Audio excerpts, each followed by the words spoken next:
So in this session, we are going to understand the concept of molar mass and mole. We'll use a very simple fruit analogy to start with. We are talking about some fruits that we have gone on to buy. Let's say we are buying some apples, some mangoes, and some bananas. And we buy a dozen of each. A dozen of each is obviously 12. So we buy 12 apples, 12 mangoes, 12 bananas. Let's say each apple has a mass of 300 grams, and we assume that each apple is absolutely the same as the other, weighing exactly the same. So apples, 12 apples, each one having a mass of 300 grams, and this would give us a total mass of 12 into 300 grams, and that comes to 3600 grams.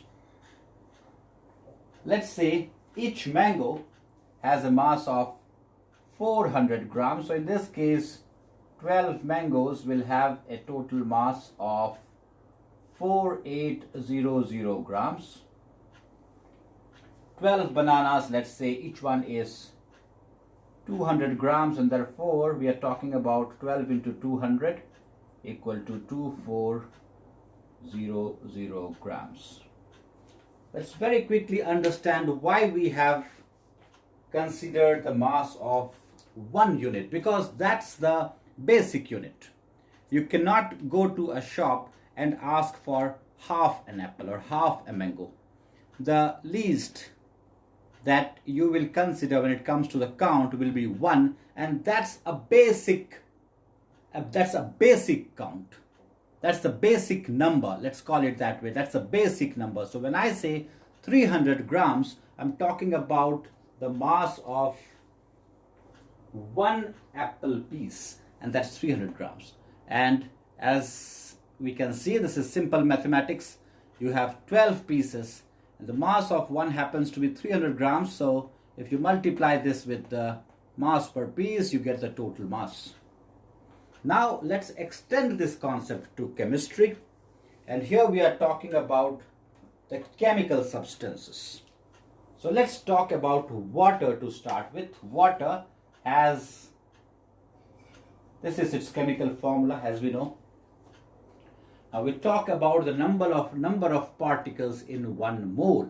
So just as a dozen has 12 pieces, a mole has these many particles, 6.022 into 10 to the power 23. This is the count. This is the count of the number of particles, and in this case we have water as the substance, and therefore it's a compound, which means that the basic particle of this substance is going to be a molecule. The smallest that we have here is 1 molecule of water. Just as we had 1 apple as the smallest count, here the smallest unit of water is 1 molecule, and its mass is what we need to consider here. Just as we considered the mass of 1 apple, we need to consider the mass of 1 molecule, so that we multiply this with the mass of 1 molecule to get the total mass, and that will be our molar mass as well. So let's now find out how much the mass per particle of water is going to be. As we know, water is made up of 2 atoms of hydrogen and 1 atom of oxygen.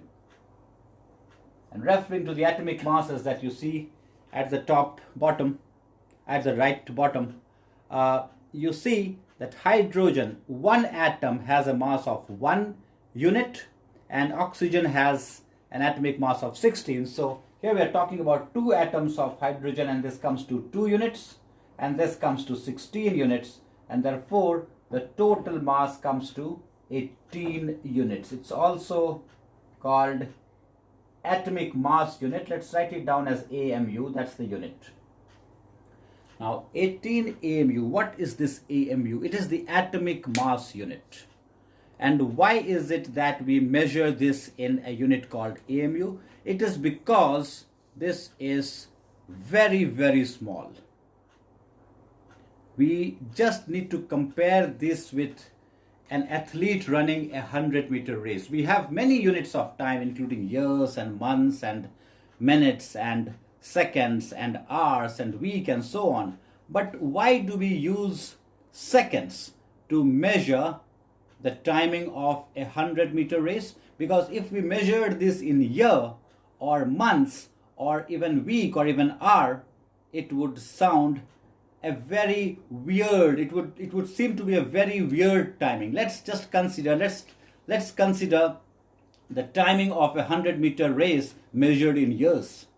It is not a very user-friendly unit when it comes to measuring 100 meters in years, and therefore we measure this in seconds.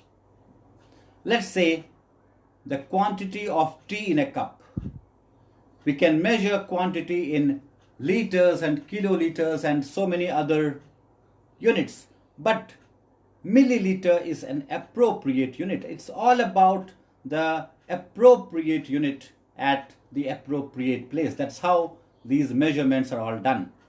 And therefore, to measure the masses of atoms in kgs or grams would not be appropriate. And that's the reason a different unit was discovered, let's call it, or invented rather, and that was called atomic mass unit. And how much is one atomic mass unit? Just as 60 seconds make 1 minute, 60 minutes make 1 hour, we have 1.67 into 10 to the power minus 24 grams. That equals 1 AMU. So this is how we relate one atomic mass unit with grams. That's the conversion. Just as we have 60 seconds in 1 minute, we have these many grams or these many grams in 1 AMU. This is what we need to know. One more thing very important here, and that's the basis of all molar masses, is that whenever we multiply this 6.022 into 10 to the power 23, it's also called Avogadro's constant, you might be aware. This is called Avogadro's constant. This number has a name.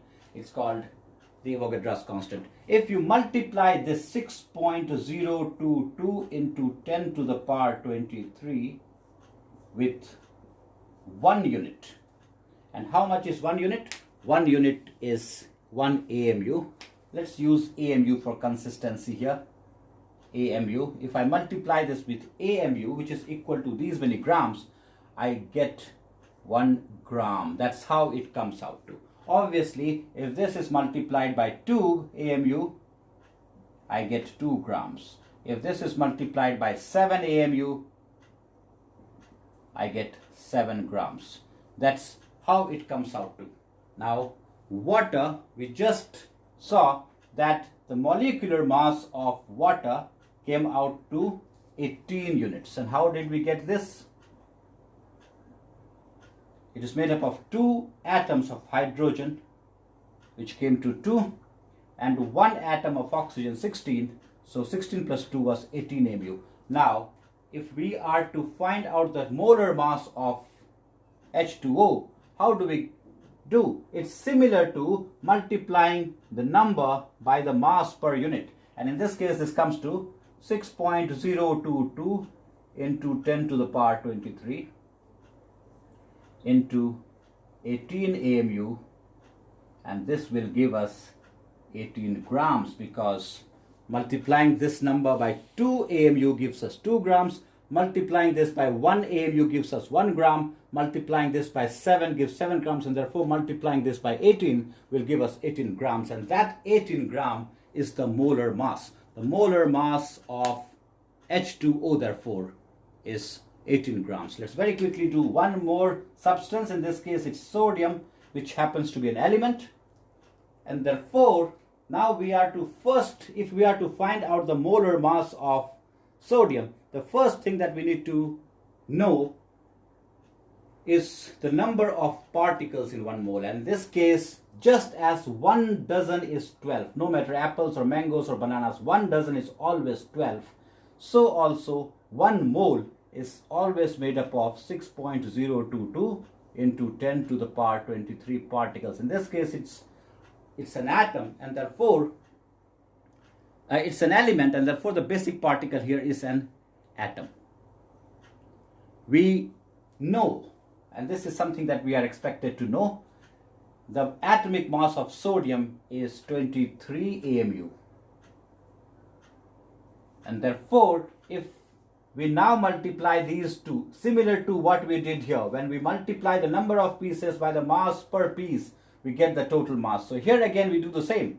We multiply 6.022 into 10 to the power 23. And in this case, the mass of one single particle, one single atom, is 23 AMU. So the total will come to 23 grams. This is how the molar mass is calculated. Thanks for watching.